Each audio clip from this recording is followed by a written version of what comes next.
Então, boa noite a todos. Nós estamos indo agora para a aula 9, então, da parte 2, que diz respeito aos capítulos 7 a 9. O livro, nós estamos bem adiantados no livro, né? Nós temos ainda 3 ou 4 aulas até terminar, e muita coisa está se desenrolando, muita coisa está se explicando, e os capítulos de hoje trazem algumas reflexões muito interessantes, né? Existem alguns diálogos bem marcantes e que vocês com certeza vão ouvir falar deles por muito tempo ao consumir não só o curso, mas também materiais e outros artigos que a gente vai, inclusive que vai sair semana que vem no Objetivismo Brasil. Então não percam, vou compartilhar também no grupo da Universidade Objetivista para que vocês possam ir fazendo essas integrações também.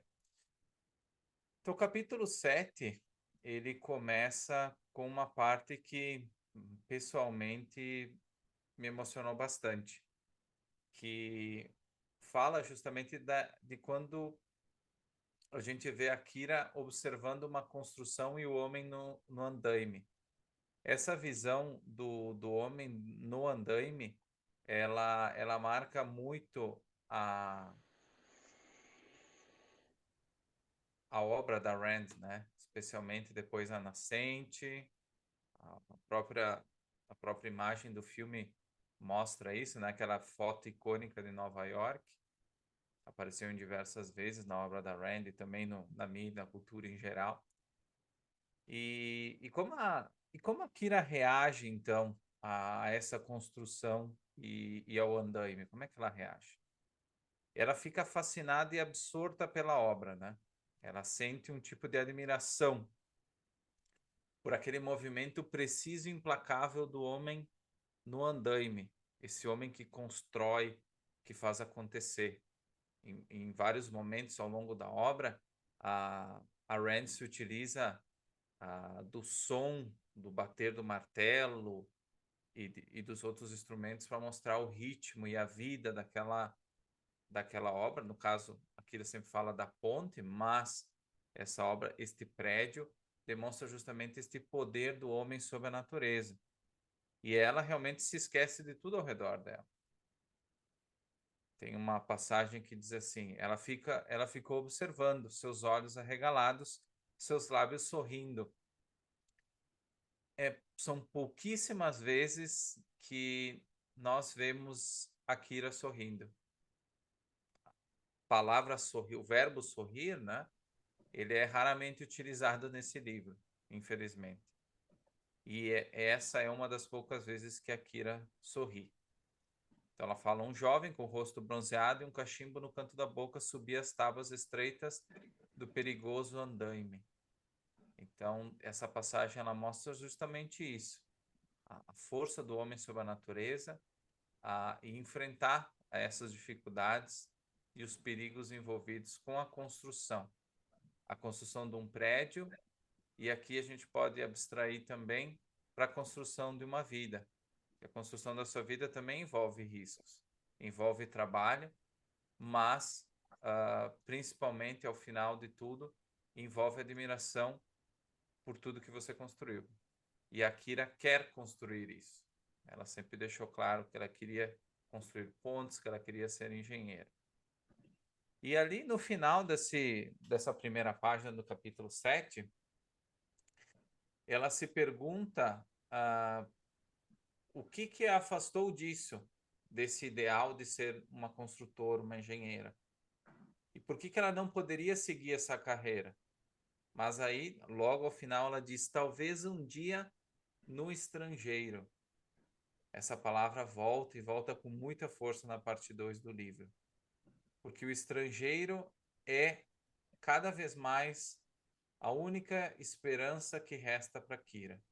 E para os outros personagens da obra também, como nós vamos ver. Então, essa palavra estrangeiro é repetida. E o que isso deixa claro também? Que ela jamais vai poder viver isso na União Soviética. Ela jamais vai poder buscar os seus valores de verdade na União Soviética. O que restou para ela, que foi o suficiente, talvez, o mínimo para ela sorrir, foi contemplar um trabalho de terceiros, algo que se aproximava de alguma forma do que ela queria fazer com a vida dela, mas não era ela fazendo.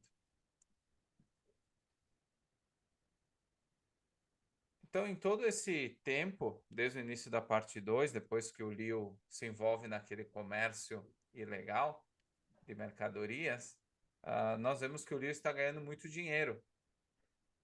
E a Kira insiste diversas vezes de que eles deveriam guardar esse dinheiro.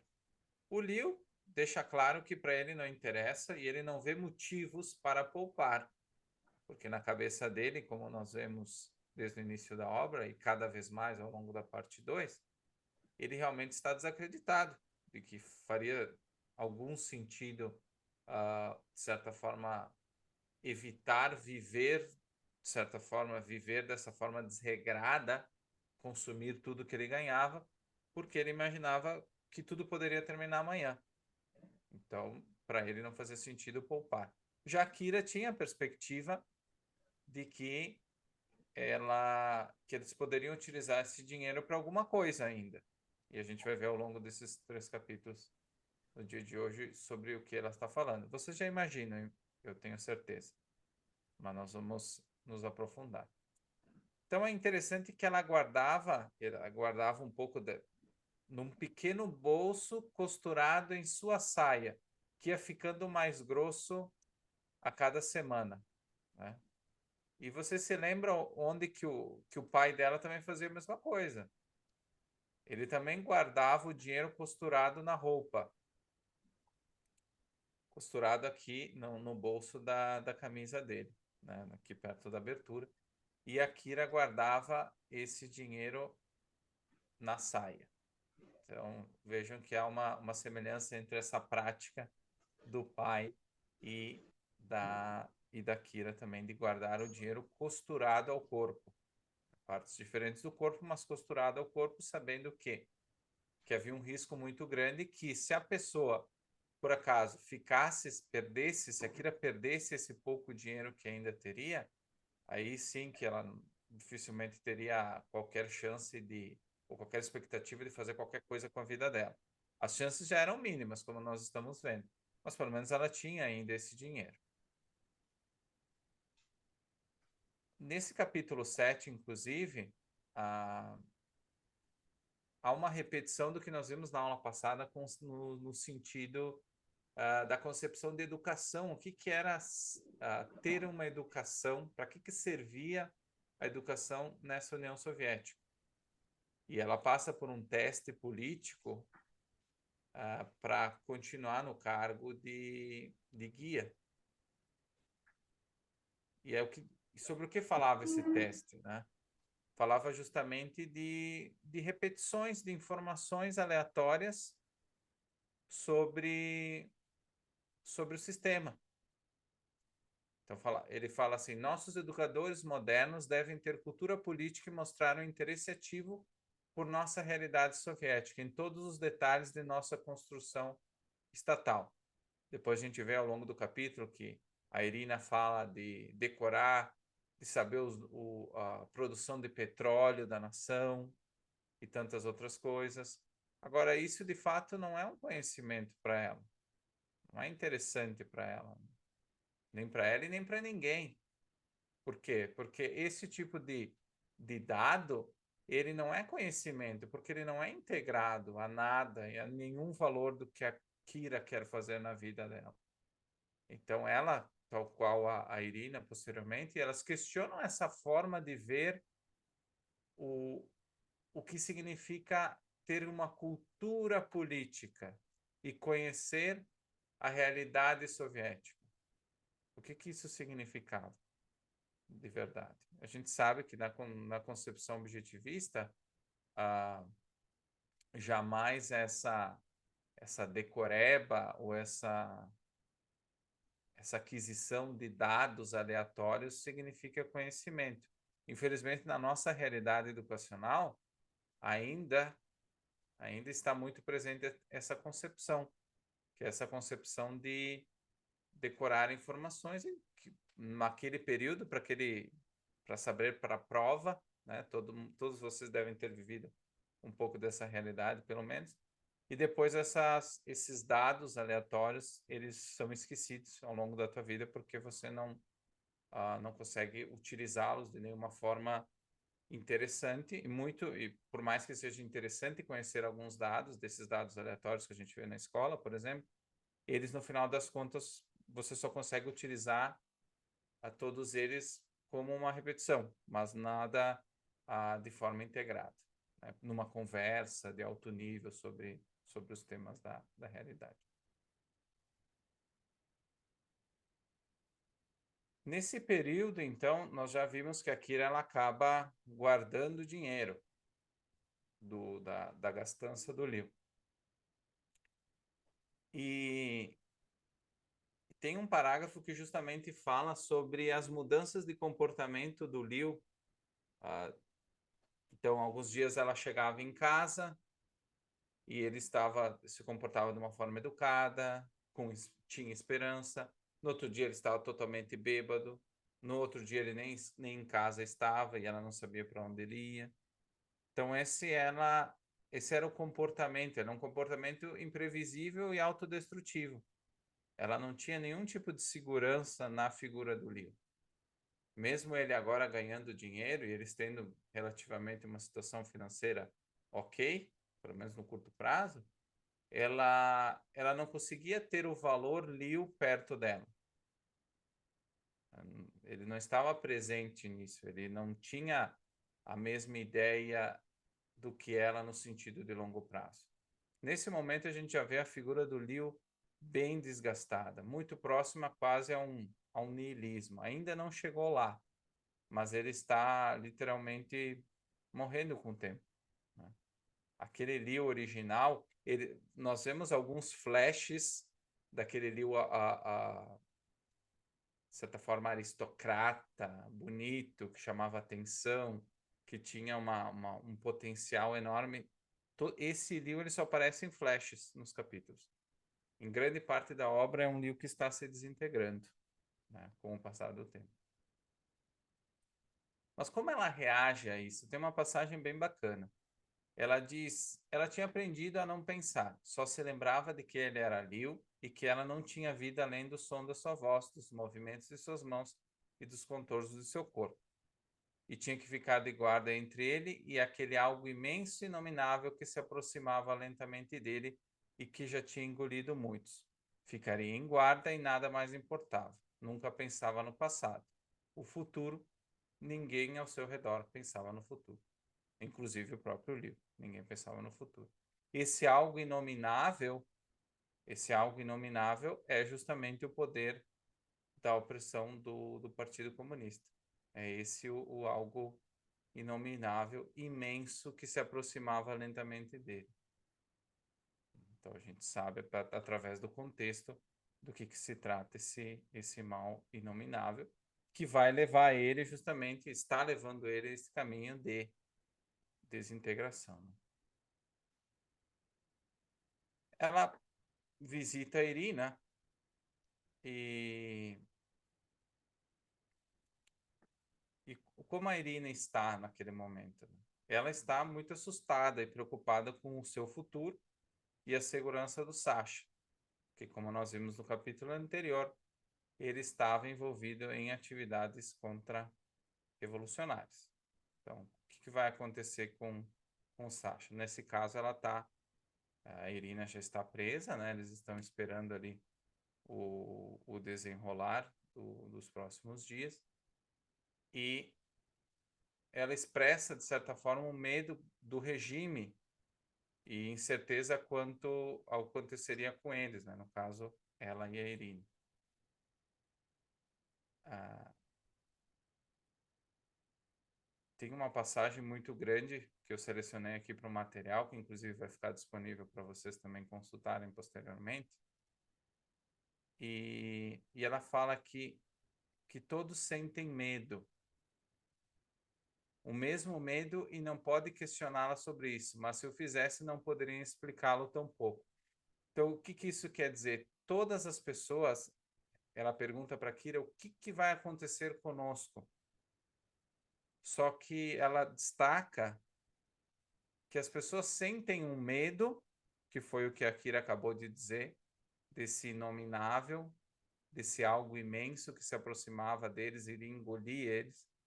Então as pessoas sabiam que existia alguma coisa que gerava esse sentimento de medo, mas elas não conseguiam dizer o que que era, né? Não sabe o que que era. E a Irina segue. Sabe, todos nós nos esforçamos tanto para não pensar no dia seguinte, às vezes, nem na hora seguinte. E aí a Irina revela uma passagem muito interessante para a gente entender a natureza do sistema coletivista.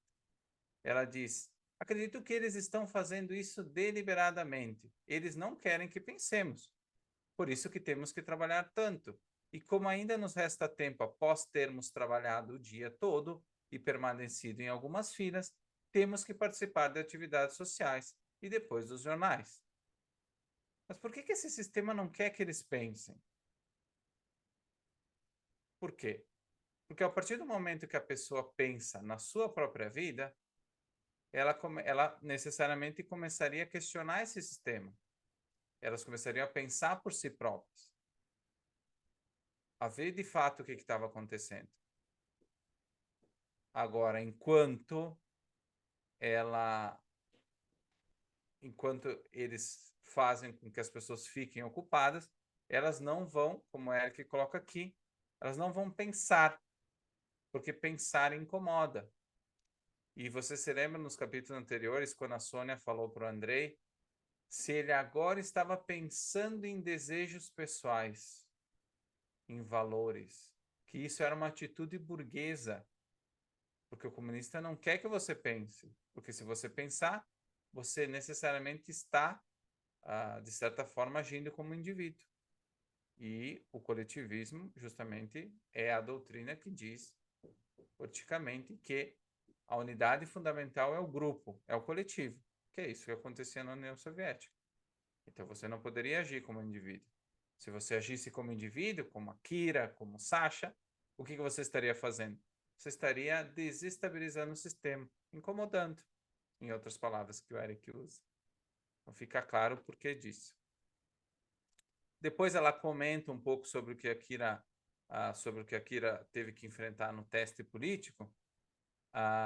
E ela diz assim: sim, preciso do querosene para o Primus, mas para obter o querosene e cozinhar o painço, tenho que saber o nome de todos os trabalhadores imundos de todos os poços imundos de onde provém o querosene? Essa é uma pergunta. 2 horas por dia lendo notícias sobre a construção do Estado em troca de 15 minutos para cozinhar no Primus. Então, novamente, uma crítica à decoreba, né? Que ela não tinha que saber por que ela tinha que perder 2 horas do dia dela, do que ela poderia fazer de útil ou fazer alguma coisa que ela gostava de fazer, buscar os valores que ela queria, porque ela tinha que decorar de onde vinha o querosene. E quem transformava esse petróleo em querosene para ela usar no Primus? 15 minutos. Ou seja, isso também demonstra, isso pode ser levado muitas vezes para a nossa vida, tanto no ambiente escolar, às vezes até no próprio trabalho, quando você daqui a pouco é forçado a aprender coisas, a decorar coisas que de fato não levam muito tempo, mas que de fato não tem utilidade nenhuma, nem para o trabalho em si e nem para a sua própria vida. É bem interessante essa colocação dela.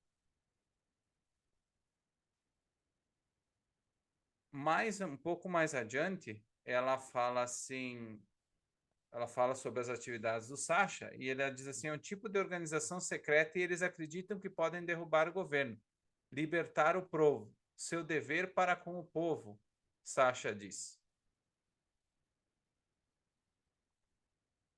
Então, novamente, o Sasha é diferente da Kira no sentido que ele está lutando pelo povo, pela liberdade do povo. Automaticamente é a liberdade da Kira, a liberdade da Irina, o que não é ruim. Mas o ponto principal não é um valor para a vida dele. O referencial dele é o povo. Então, essa que é a cruzada na qual ele está envolvida. E ele diz que não podemos esperar a ajuda do estrangeiro e que cabe a nós lutarmos por nossa própria liberdade. Novamente a palavra estrangeiro. Ajuda, o ideal é o estrangeiro. E o ideal não vai vir ajudar eles agora. Então, cada russo deve lutar pela sua própria liberdade. E o Sasha, no caso, lutar por todo mundo.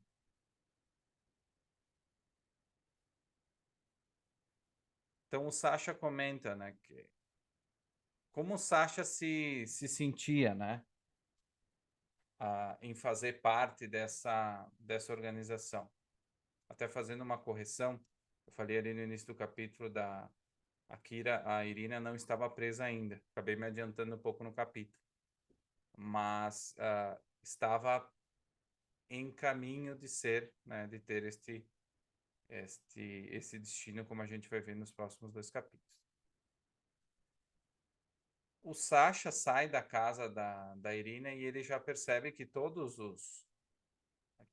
as pessoas todos os comparsas dele, entre aspas, estão sendo perseguidos. E ele sabe disso e ele já está ciente de que ele tem que se cuidar cada vez mais.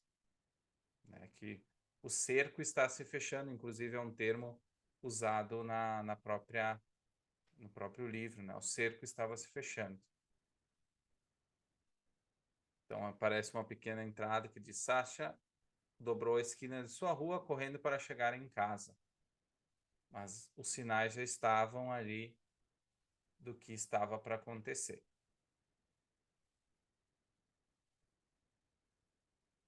Como é a conversa da Kira com o Andrei?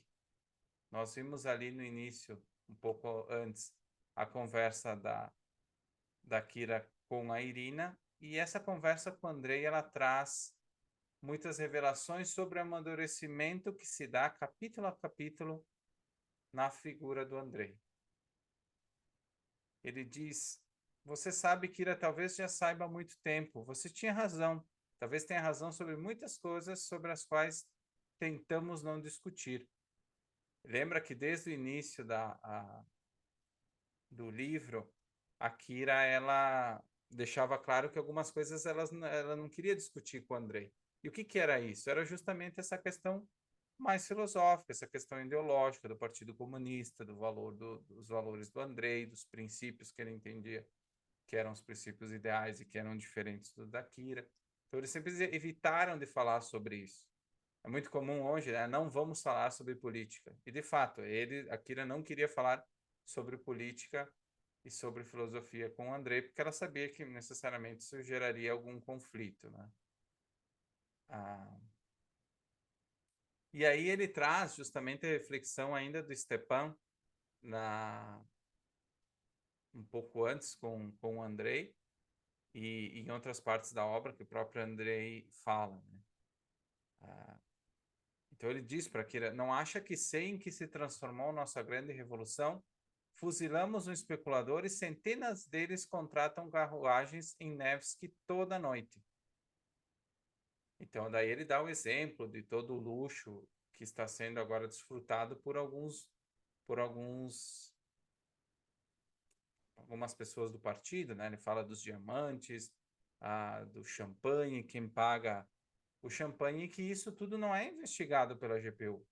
Então, na teoria, para o público, da boca para fora, se diz que existe, de fato, uma perseguição a esses especuladores. Mas, na verdade, os próprios especuladores são membros do partido. Então, isso é da boca para fora, essa crítica ou essa suposta perseguição a essas pessoas que estariam minando, né, esse regime ideal. Mas, na verdade, são os próprios membros do partido que são os especuladores, ou que terceirizam essas atividades de especulação para alguma pessoa como o Liu, como a gente viu. E aí a Kira, ela justamente fala, né? Você já pensou que foi você e seu partido que levaram os que vocês chamam de especuladores a fazer o que estão fazendo? Porque não lhes restou outra opção?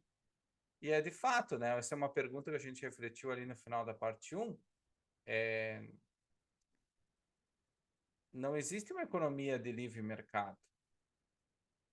Ou seja, ou você encara a fila do pão, ou se você tenta ter alguma coisa sua diferente, tem que ser feito na ilegalidade.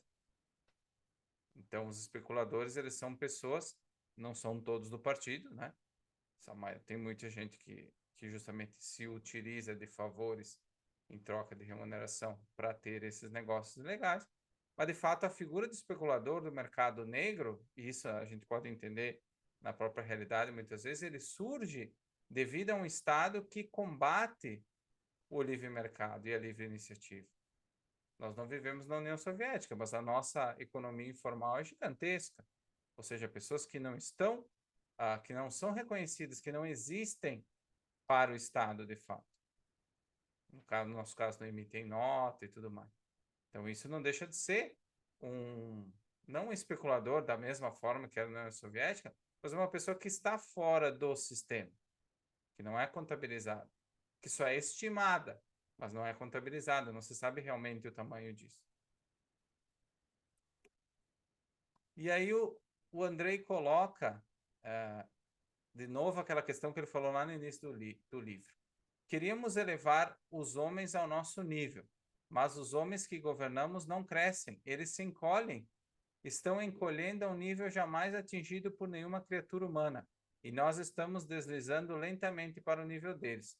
Estamos desmoronando como um muro, um por um.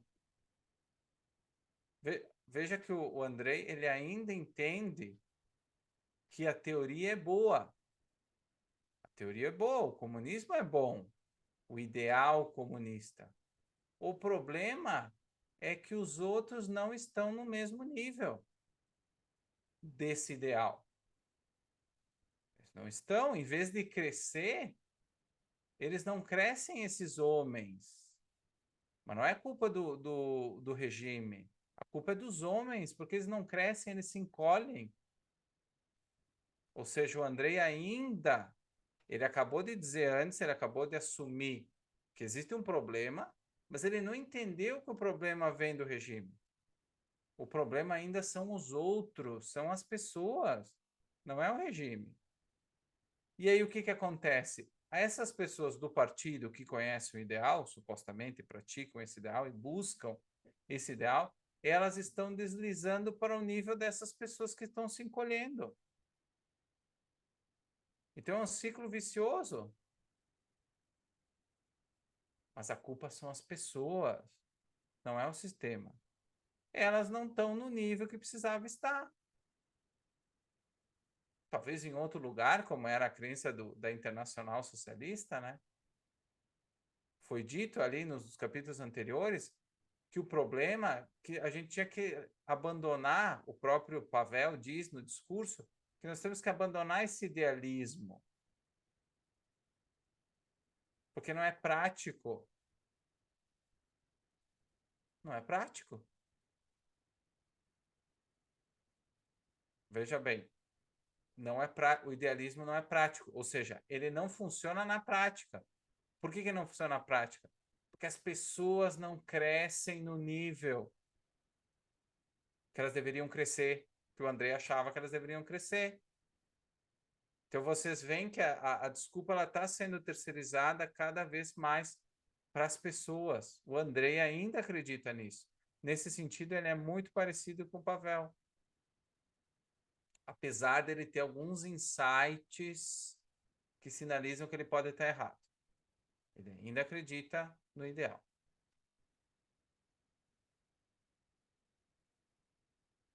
E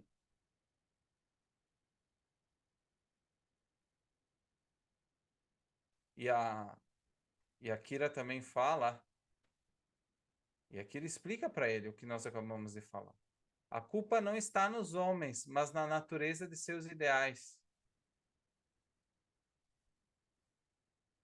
Porque ele fala um pouco antes, ele diz assim: talvez nossos ideais não obtiveram outro resultado.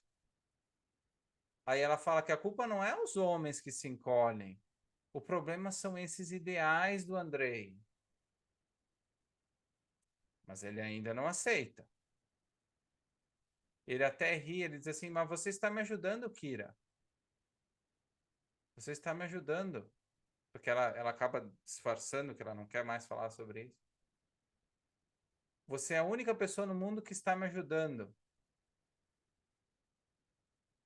E aí ela explica. Aí ela pensa, eu acho que na cabeça daquilo ela pensa assim: nossa, eu estou ajudando ele a se dar conta do erro desses ideais nos quais ele acredita. Mas aí ele já explica como ela está ajudando.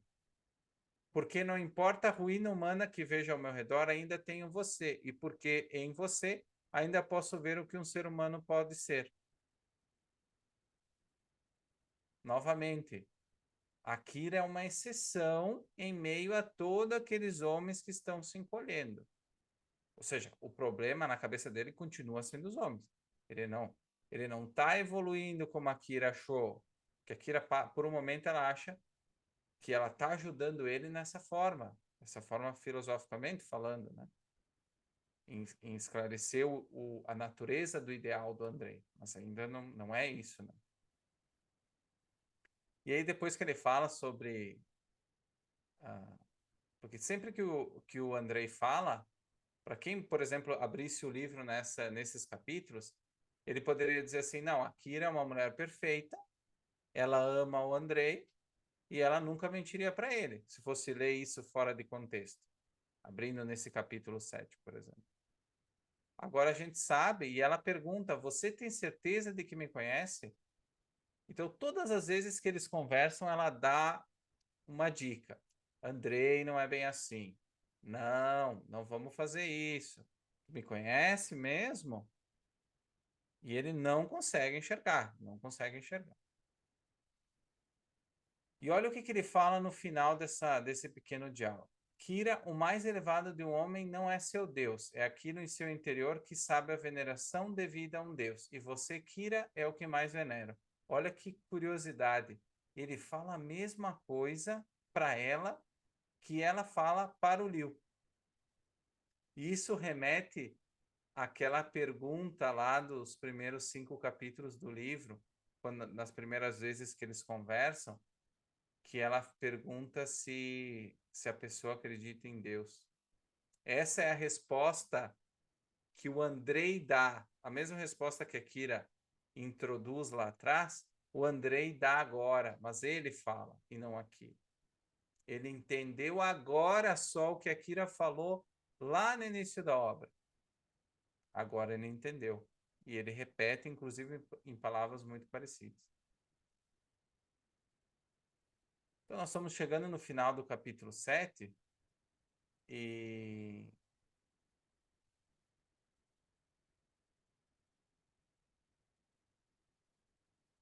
aqui ele fala como que o Victor reage às atividades do Sasha. Como a gente poderia esperar, como um tipo de ameaça ao que ele quer fazer. O Sasha é uma ameaça. E o que o Victor faz então a respeito disso? Que prova de lealdade ele dá para o partido? O que é o único valor de meu exemplo é mostrar ao partido que a família é uma instituição do passado.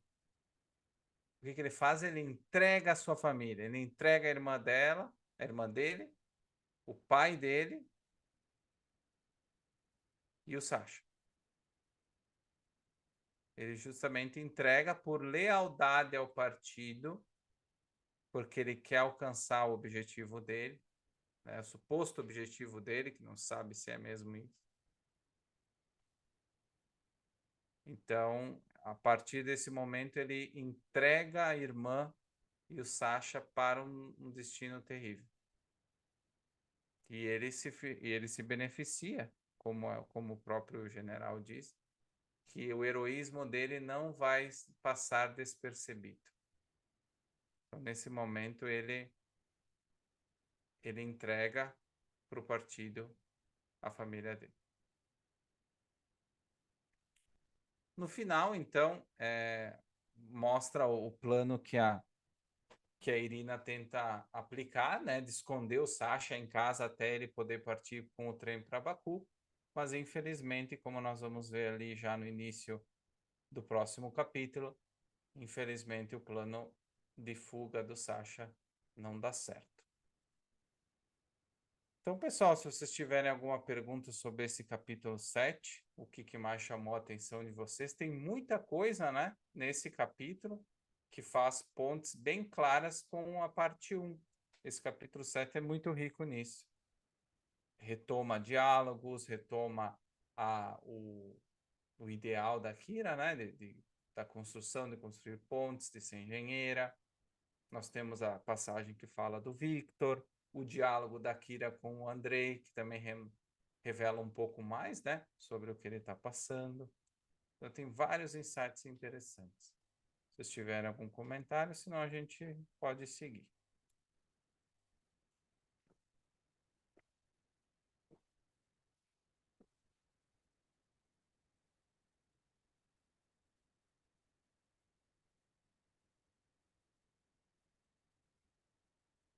Então, vamos seguir, como não houve...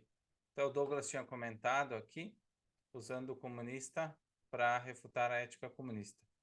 Exatamente, de certa forma, justamente a figura do personagem Andrei é justamente para mostrar, ela idealiza um comunista que seria o melhor tipo de comunista, e ela se usa dele para mostrar que tipo de reflexão a que tipo de reflexão comunista tinha que recorrer e poderia chegar para entender que o seu próprio sistema era um sistema corrupto e que o próprio personagem estava errando. Então ela usa a figura do Andrei também para isso. Então, como a gente falou ali no início, no final do capítulo 7, o Victor entrega a, a irmã e o Sasha para o partido. E o partido vai buscar. Então, eles chegam na casa, a Marisha reage. Como que ela reage à chegada desses soldados? Ela solta um grito. E ela levanta-se de golpe, mas nem dá tempo. Ela fica praticamente assustada, né, com tudo que estava acontecendo. Então eles descobrem o Sasha no quarto da Irina, eles levam a Irina junto com o Sasha, os dois são condenados a 10 anos de prisão na Sibéria. Ela há 10 anos, o Sasha até um pouco mais, né? Praticamente a gente entende que o Sasha vai para trabalhos forçados de fato, né? E vai ter uma punição pior. Isso não fica claro na obra, mas ela, por ser, vamos dizer assim, auxiliar de um contra-revolucionário, para ajudar um contra-revolucionário, ela é condenada a 10 anos na Sibéria. A gente sabe que essas pessoas não vão voltar de lá, né? Não são só 10 anos. E existem vários sinais na Irina, como nós vamos ver, de que ela já está doente da mesma coisa que o Liu estava. Queria ficar, né? No caso do Liu. Ela já começa com a tosse da tuberculose. Isso vai ficar mais claro mais adiante nesses capítulos. Então ela vai presa e eles já são namorados, a Sasha o Sasha e a Irina. E o Vasily, ele tenta fazer diversos esforços, tenta interceder para que os dois possam ficar na mesma cadeia. Porque o que acontece? A partir do momento que eles são julgados e condenados, julgados é modo de dizer, né? Mas são condenados à Sibéria, eles vão ficar em prisões diferentes. E o Vaz, ele justamente em cadeias, né, diferentes. E o Vaz, ele tenta fazer um esforço para que as pessoas fiquem no mesmo, para que eles fiquem no mesmo lugar, né, como um casal, já que eles vão para um lugar que já é muito difícil, né? E o Vaz, vocês lembram que ele viveu muito tempo na Sibéria como caçador de peles, então ele sabia que era muito complicado viver na Sibéria, né? Então ele queria que ela ficasse perto do marido dela, alguém que pudesse proteger, né, a filha dele. E, infelizmente ela Ele tenta tudo, mas ele não consegue. Ele não consegue ter resultados, né? Então, muitas pessoas visitam a Irina na cadeia, o próprio Vasily, a Kira, né? E antes deles serem enviados para a Sibéria, eles pedem para casar. Eles pedem para casar. Então, como eles iriam ficar separados de outra forma, pelo menos eles queriam estar unidos por esse laço do matrimônio. Que para a Irina, vamos se lembrar que ela também era religiosa, né? Então, essa bênção, esse casamento representaria uma união eterna deles, mesmo eles estando em cadeias separadas. Então, eles permitem que eles casem, mas ninguém entende, na verdade, essa solicitação, porque os comunistas sabem o que vai acontecer com eles na Sibéria. Então, o fato de tu ter hoje em dia um papel ou uma bênção de algum ser sobrenatural, para eles não tinha validade nenhuma. Mas para Irina era importante, né? Para Irina era importante. O Vasily, tanto antes no momento que eles estão que eles foram capturados, como antes da viagem, ele continua tentando a fazer com que eles possam ir para a mesma prisão. E a Kira, ela pede a intercessão de outros personagens para ajudar a irmã, para ajudar a prima dela, né? Só que, infelizmente, não adianta, né? Ela pede ajuda para o Andrei, ele não consegue mudar.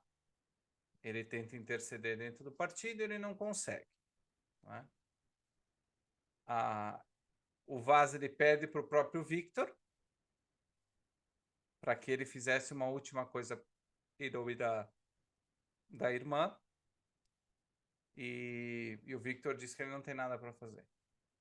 E ele não vai colocar em risco a posição no partido, a posição dele no partido, para ajudar a irmã. E aí também há um fim da relação entre o pai e o filho, né? O Vaz, ele disse que era a última coisa que ele pedia para ele, senão ele não tinha mais um filho. Então, a partir do momento que o Victor se nega a fazer, a interceder pela irmã, ele também perde o pai.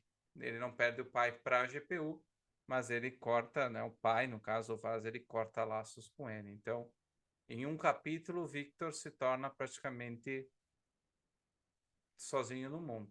A irmã vai para a cadeia, o pai não vai mais falar com ele, a irmã era pequena, tampouco tinha contato com ele. Então, ele, de fato, ele não tem mais uma família. Ele tem ainda a Marisha, mas daquele jeito, naquele tipo de relação que a gente viu que eles têm.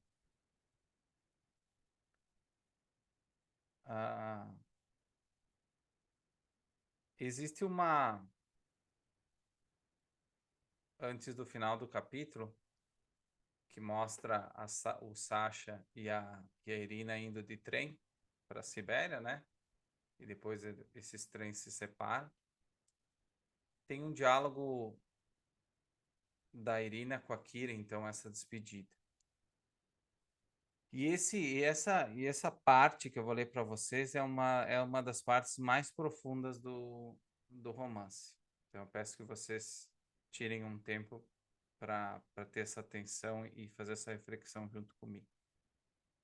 Já me rendi, disse Irina, e não tenho medo. Só existe uma coisa que gostaria de compreender, e não acredito que alguém possa explicá-lo. Veja, sei que é o fim da linha para mim, porque ela está indo para a Sibéria. Sei, mas não consigo acreditar, não consigo sentir. Ou seja, não aceito, eu não consigo entender por que isso está acontecendo. É muito estranho.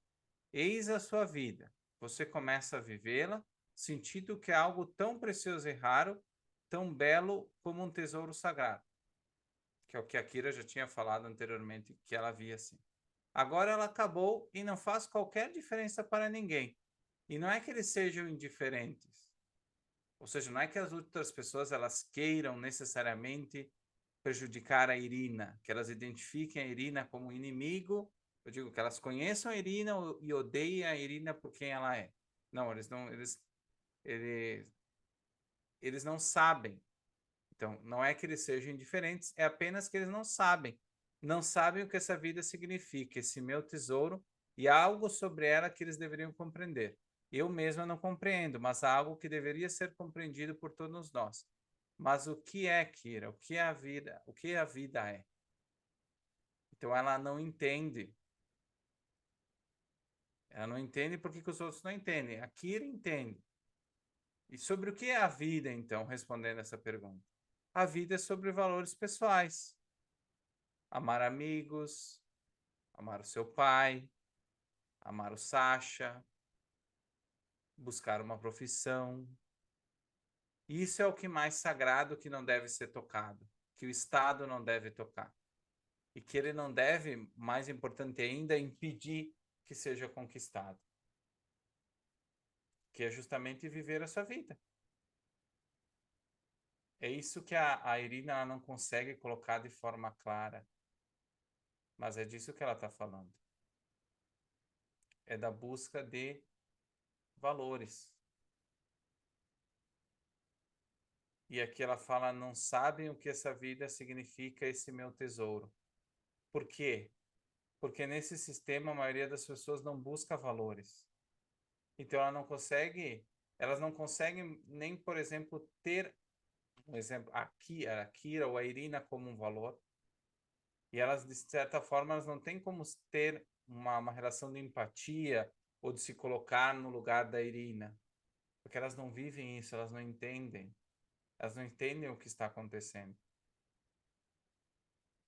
Tanto que poucos personagens na obra têm essa noção clara de valores, do que o sistema significa. A maioria das pessoas elas têm a resposta, a emoção do sofrimento, da raiva e tudo mais, mas elas não conseguem entender por quê. Elas não conseguem conceitualizar isso da mesma forma que a Kira.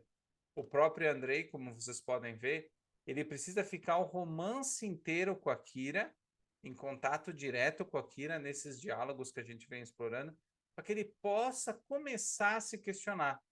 A Irina não tem isso, ela nunca tem essa conversa com a Kira. Ela passa a ter vamos dizer assim, uma forma um pouco mais integrada de criticar isso por causa do Sasha.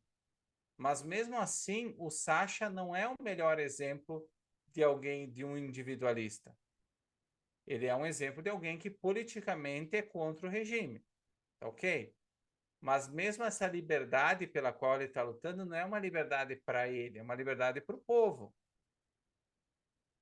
Ele não está lutando para ele viver a vida. A gente nunca sabe o que o Sasha quer fazer da vida dele. A gente sabe que ele estuda alguma coisa, mas não é claro nem para ele o que ele quer fazer. E logo a Irina ela tem esse exemplo mais próximo. Ela sabe que ela é contra o sistema, que o sistema é ruim, porque ele está fazendo tudo isso que aconteceu de ruim para a família dela, o irmão dela, está caçando literalmente o namorado dela, que ela de fato ama, né? O marido, que vem a ser nesse capítulo o marido dela, mas isso ainda está muito concreto. Ela não consegue ainda ir para o nível abstrato da mesma forma que a Kira. Então, por isso que ao final dessa conversa ela faz essa pergunta para Kira. E aí depois, no final do capítulo, ela vai para a Sibéria e provavelmente ela acaba morrendo sem saber, sem entender de fato. Então, de fato, esse capítulo ele é bem forte, deixa aquele nó na garganta. Então, deixa eu ler um pouco sobre o que o Eric comenta aqui. O Eric está falando do contexto do final do capítulo anterior. Vi pessoas entregando quem tinha que trabalhar para comer, aos fiscais da prefeitura. Eu fui um dos que teve que trabalhar como se fosse criminoso, abaixando as portas para atender os clientes. De fato, em um regime assim, a única forma é você trabalhar como um especulador, né? Ou seja, você trabalhar como um clandestino, né? trabalhar de forma clandestina, e isso se deu muito na época da pandemia. É um contexto um pouco diferente do tema do livro, mas também se aplica no sentido de que você está sendo coagido pelo Estado a agir de determinada forma. Ou não agir, né? No caso da União Soviética, onde você não pode efetivamente agir para buscar os seus valores, né? E é muito mais fácil que você acabe perdendo. Ulisses, Ulisses traz mesmo essa experiência que é um capítulo bem forte. Ulisses, se você puder, comenta um pouco quais partes que te chamaram mais a atenção desses dois primeiros capítulos.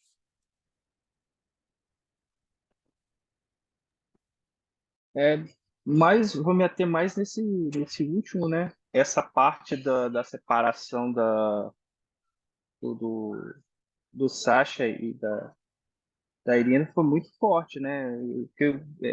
Como se eu visse a cena, né? Eles partindo assim. Então, sei lá, o Eric até comentou na aula passada que tem partes do livro que te deixam muito triste. Então, essa parte mesmo aí, e outras que virão, cara, teve um momento que eu tive que parar, assim, porque é bem chocante, né? E assim, a gente para e reflete que é um romance, mas ao mesmo tempo é uma realidade, né? Foi uma realidade que aconteceu na Rússia e que acredito que em outros lugares que ainda vivem sobre essa espécie de regime, e a gente não está muito longe disso, ainda acontecem. É exatamente uma. Esse, inclusive, é um dos motivos, como a gente vai ver até o final do estudo. Esse romance, ele é. Tem que cuidar para não dar spoiler, mas ele é bem diferente o tom dele dos outros romances. Se vocês não tiveram a oportunidade de ler, depois nós vamos começar a Revolta de Teatros, vocês já vão ver que eles têm uma visão diferente, assim, uma perspectiva um pouco diferente. No caso de ter de ser mais positivo, ser mais pesado, mais leve, enfim. Mas eu vejo que essa obra, cada vez mais, eu acho que ela nos arrepia, ela traz, ela. Até o Eric comenta aqui, para quem não lê os outros romances, todos eles te fazem ficar bem, e esse é o contrário. Na verdade, eu acho que essa noção de fazer você ficar mal e triste é de fato verdade, em muitos aspectos, né? Só que a ideia da Rand nunca foi escrever um romance que fosse, no caso, deprimente, mas sim que as pessoas pudessem entender a importância de fato da liberdade. E mais importante do que ter a liberdade política, né? Ou seja, a liberdade de você agir como um ser humano sem ter uma arma apontada para sua cabeça, o que ela traz isso com muita clareza? Que, que você precisa buscar valores. Porque tem muitas pessoas, o Victor, que é um exemplo que ela traz no livro, o Victor, em uma sociedade, no mundo real, se fosse ver, ele não seria diferente do Victor que está no romance. Ele continuaria sendo a mesma pessoa que vai fazer qualquer coisa para chegar onde que ele quiser ou onde ele acha que as pessoas querem que ele vá. Ele vai continuar vivendo de segunda mão e ele vai fazer tudo o que é necessário para ele ter essas vantagens, para ele se colocar melhor numa situação, não importando se ele tem que entregar a família, seja lá o que ele tenha que fazer, né? Se ele tem que roubar e tudo mais. E, e a gente vê também que, por exemplo, um Leo, numa sociedade capitalista, ele provavelmente poderia ser um Francisco d'Ancônia. A Kira poderia ser uma Dagny. Mas não é porque. Sim, o sistema político mais livre permite que a Dagny vá atrás dos valores dela e permitiria que a Kira se tornasse engenheira, provavelmente. Mas é importante dizer que não basta ter a liberdade política. A liberdade política é algo fundamental, mas não é suficiente. Eu acho que essa mensagem, eu repito, para que vocês tirem dessa obra, esse é o principal insight. Que vocês precisam buscar ativamente os seus valores. Fazer o esforço de descobrir o que vocês querem, as relações que vocês querem, os valores que vocês querem conquistar, seja uma casa, uma profissão, um amor romântico, mas isso exige muita força e perseverança. E não é porque eu troco de regime político que isso vai mudar. O esforço individual, ele é o mesmo.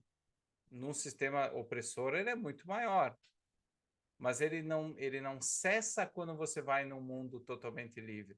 Eu gosto sempre de citar a questão do anarcocapitalismo, né?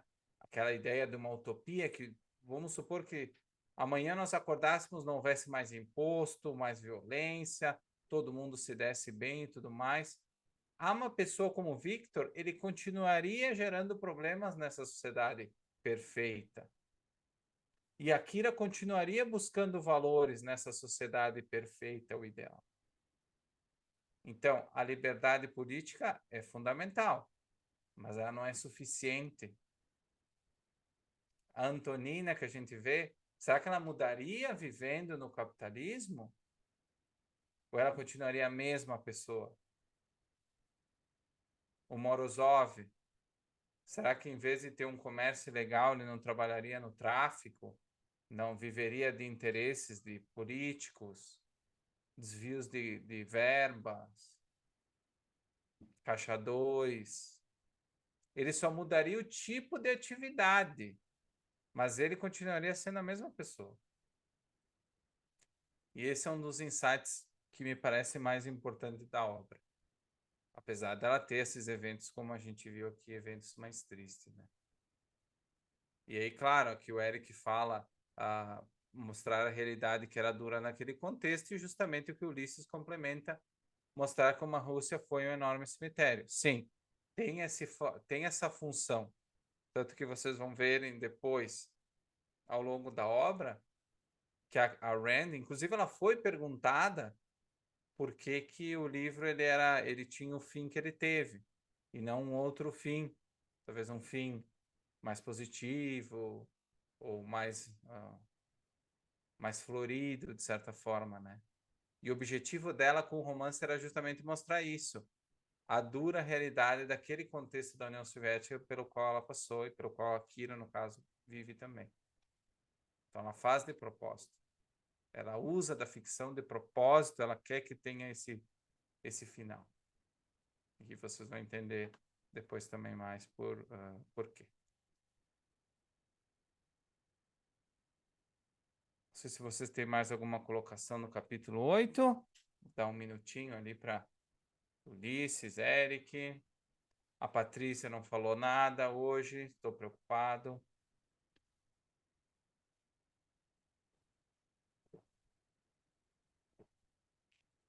Deixa eu ver aqui.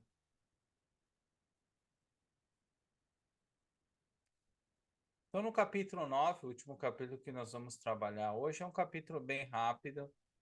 Então, hoje provavelmente nós vamos terminar a aula ali por 9h30.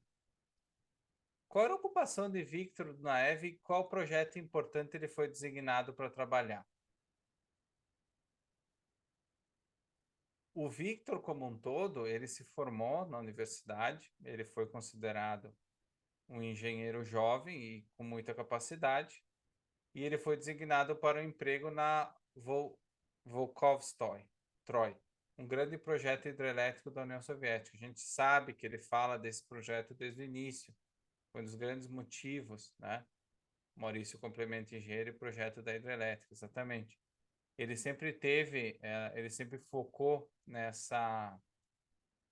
supostamente nessa coisa que era um valor para ele, que ele queria ter. A gente sabe que o interesse dele em ocupar esse cargo era para ele crescer no partido como um todo, mas não necessariamente era o que ele queria fazer mesmo.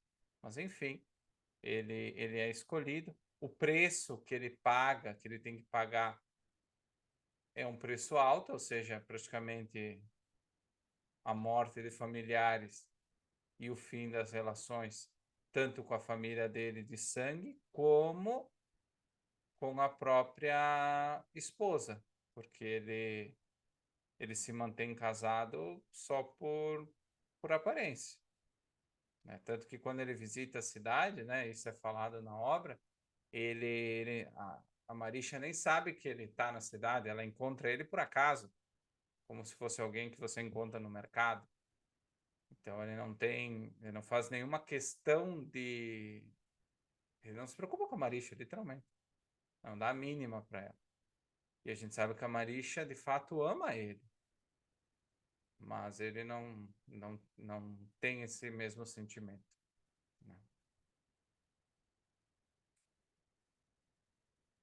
A Kira, nesse capítulo, ela se encontra com o Andrei e, e o que o Andrei sugere para ela? No que ele estava pensando? Ele estava pensando em quê? Em fugir para o estrangeiro. Outra coisa que a Kira estava pensando em fazer com o Liu. Mas isso é o Andrei que fala para ela. Kira, por que a gente não foge daqui? Eu ainda sou membro do partido, eu posso tentar conseguir um passaporte para trabalhar no exterior e depois, quando a gente sair daqui, a gente foge e pronto, ninguém vai mais saber onde que nós estamos. E de fato era possível que ele conseguisse mesmo, porque eles já não queriam ele por perto. Então, se ele solicitasse um trabalho no exterior como um espião soviético, é provável que eles mandassem ele para lá e que nem quisessem que ele voltasse. Quanto mais longe, melhor. Porque ele, de fato, como a gente viu no capítulo anterior, nos capítulos anteriores, ele era justamente daquele grupo de idealistas dos quais o Pavel tinha dito que o partido não precisava mais e que ele iria expulsar essas pessoas do partido. Então, para o Andrei fazia todo sentido, todo mundo sairia ganhando. O Andrei sairia do país com a Kira, poderia viver esse amor que ele sente por ela num lugar livre, no estrangeiro, né, que é a palavra que a gente ouve tanto. E os companheiros de partido dele também ficariam satisfeitos, porque não teria mais a intromissão dele e a chatice dele, do idealismo dele, na hora dos negócios que eles estavam conduzindo. Sairia todo mundo ganhando. Mas a Kira, o que a Kira responde a isso? Ela fica tentada com a proposta, mas ela diz que não, que infelizmente ela não pode e que o Andrei não devia mais perguntar sobre isso. Não devia mais fazer perguntas a respeito. E aí se encerra o assunto, né, com relação ao Andrei. E, enquanto isso, ela volta para casa e ela não encontra o Liu em casa. Ou seja, ela acaba de negar uma sugestão de fugir, que é uma coisa que ela quer fazer. E quando ela chega em casa, mal chega em casa, recebe uma ligação de que o Liu tá bêbado na casa do Morozov. Você imagina, isso não fica claro, não aparece no romance. Você imagina a cara da Kira pensando: eu deixei de fugir. Claro, a gente sabe que ela não fica triste, não fica, ah, ela fica frustrada com o Liu, no sentido de, como o Eric fala, que ele está se autodestruindo. Mas imagina ela pensando: eu poderia ir para o estrangeiro, que é uma coisa que eu quero, eu poderia fugir, não deu certo da outra vez, agora poderia dar certo. Mas eu tenho um valor, que é o Liu, e eu faço tudo o que eu puder para ficar com ele, né, para manter ele vivo, para a gente poder, talvez no futuro, fugir. E eu chego em casa, ele está bêbado. Pior, ele está bêbado na casa dos outros, ainda faz passar vergonha. E ela tem que ir lá e buscar ele. Novamente, o Liu não está nem aí. Não está nem aí. Para valores, para fugir, para ficar, tudo faz. tanto faz o que vai acontecer. E ele fala isso, né? Repetidas vezes para a própria Kira.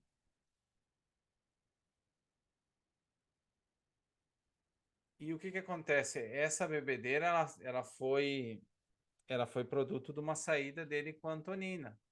Então, ao longo dos capítulos, vocês percebem que eles saem muito mais juntos. Mas ele diz para Kira que não aconteceu nada, foi só uma festa, enfim, foi lá no cassino gastar e tudo mais. E essa ida para o cassino talvez vai gerar problemas para eles, porque eles acabam gastando dinheiro que eles não poderiam gastar. Tanto que ele fala assim: bem, não me importei quando você perdeu muito dinheiro na roleta, né? A Antonina falando do, do Liu. Porque o Morozov está preocupado, porque esse dinheiro era o dinheiro que ele tinha que pagar, tinha que usar para pagar o, o Pavel, conforme o acordo que eles tinham. E, e o que, que vai acontecer nos próximos capítulos? Será que esse dinheiro vai fazer falta para o Morozov? Será que vai dar problema para o Liu?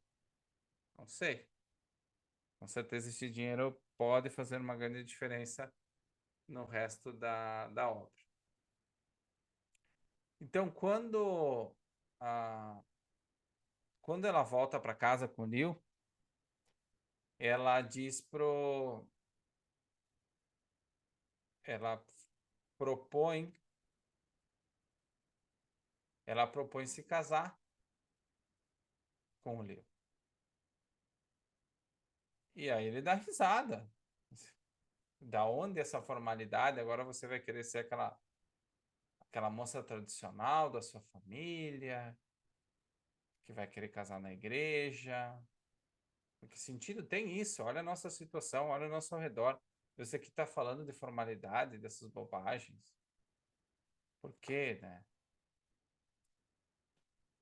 Aqui não fica claro, mas me parece que essa necessidade repentina, né, da Kira casar, é não só para, de certa forma, se livrar do Andrei, porque na União Soviética, apesar da instituição familiar não ser reconhecida, o fato de ser casado com alguém pressupunha condições, pressupunha vantagens e desvantagens e relações específicas, né? Um tipo de formalização de que você estava com determinada pessoa e ficaria mais fácil dela se livrar do Andrei nesse sentido. Dizer, olha, Andrei, foi legal que a gente teve, mas agora eu sou casada com o Liu e acabou, né?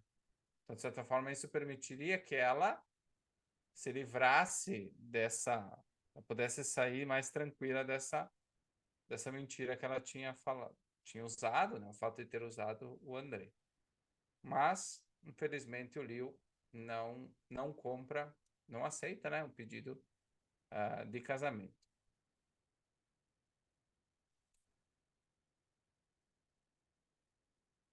Então, depois dele negar, e ao final do capítulo, nós temos um pouco da reflexão do estado de espírito do comportamento dele. Então ele rejeita as preocupações daquilo, no geral, ele mostra um desapego quanto à realidade, não é preocupação dele. Mas tem uma passagem aqui que diz assim: ele estava sorrindo, seu sorriso arrogante em um rosto que permanecia incrivelmente belo. Ela enterrou sua cabeça no ombro dele, repetindo com impotência e desespero um nome que era como uma droga. Realmente, vocês vejam que agora a própria Kira ela já está sofrendo por causa do Liu, de fato. Não que antes ela não sofria, mas agora a resposta emocional dela não é mais de esperança. Quando ela lembra do Liu, não é a resposta que vem à mente dela não é só a motivação, como a gente viu no início do capítulo 7, que o futuro, ela não fala que o futuro era Liu no início no final do capítulo 7. Ela fala que não haverá futuro. E a consequência dessa fala anterior dela é essa cena que a gente acaba de ver no final do capítulo 9. Repetindo com impotência e desespero um nome que era como uma droga. Ou seja, ela já não consegue mais, ela já não tem forças para levar os dois nas costas. para levar, para encarar todas as dificuldades com o Liu e para ela própria viver. Ela não consegue mais carregar, porque o Liu se torna um fardo, né? O Liu se torna um fardo. Então tem esse peso nas costas dela, e sobre as costas dela o peso, como Ulisses fala, o peso do Estado que está esmagando eles. Então está ficando cada vez mais pesado para ela, não consegue mais. E a gente não pode esquecer, a família dela praticamente está perecendo, os parentes dela praticamente acabou, ela perdeu uma grande amiga na prima Irina. Então, não está fácil para Kira. Cada vez está mais difícil, na verdade. Então, basicamente, esse era o tema dos capítulos de hoje. O capítulo 8 e 9, ele não tem uma carga, sendo assim, uma carga filosófica tão grande. Então, a gente não precisa dedicar muito mais tempo a eles. Ficou um pouquinho mais com o capítulo 7. Vai estar um pouco mais da nossa meia hora tradicional. Mas os outros dois a gente conseguiu cobrir com um tempo, um pouco menos de tempo, né? Do que os outros capítulos.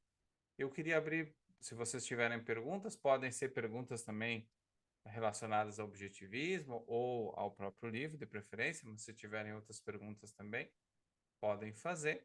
E a gente pode ficar até as 9h30, que aí fecha perfeita a nossa meia hora de capítulos, por capítulo, e fica redondinho assim.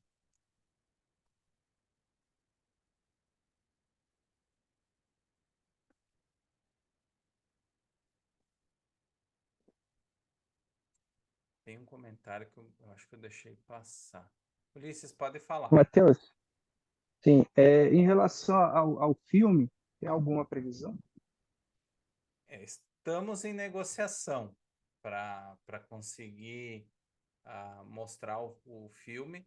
O que acontece é que o diretor, né, que inclusive estou tentando pelo menos uma entrevista com ele, eles estão negociando a distribuição dos direitos, né, em nível global do filme.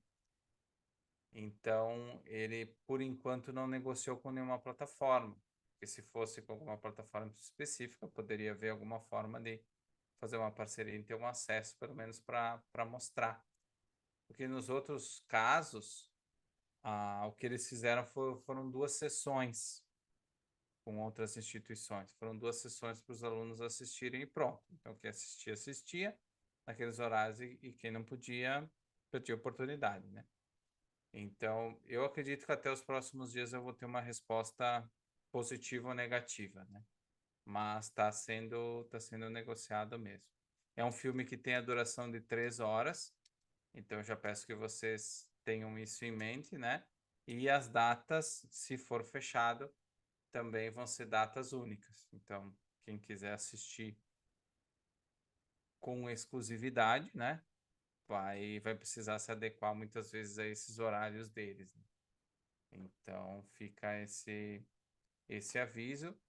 Assim, o filme é bem legal, bem bacana, mas fiquem tranquilos que lendo a obra vocês já estão bem servidos. Mas eu, a nível pessoal, como eu me comprometi com vocês, eu estou fazendo tudo o que é possível para ter acesso ao material para poder compartilhar com vocês e de preferência ter o diretor junto, porque o diretor foi quem fez a edição que se transformou nesse filme, junto com a própria Rand. Então imaginem que experiência que ele teve. Vocês teriam contato justamente com uma pessoa que trabalhou de fato com a Rand, não uma pessoa que estudou objetivismo simplesmente, uma pessoa que conheceu a pessoa Ayn Rand. Se nenhuma das duas coisas for possíveis, tem um curso que eu estou fazendo agora, que aí o que eu vou fazer? Eu vou gravar um vídeo para vocês com algumas perguntas e respostas do que foi falado nesse curso e vou tentar pelo menos ver se ele responde um questionário, uma pesquisa com algumas perguntas a respeito do filme, ou com algumas curiosidades para que eu possa trazer para vocês. Mas vamos com calma, vamos ver se vai ser possível trabalhar esse aspecto também.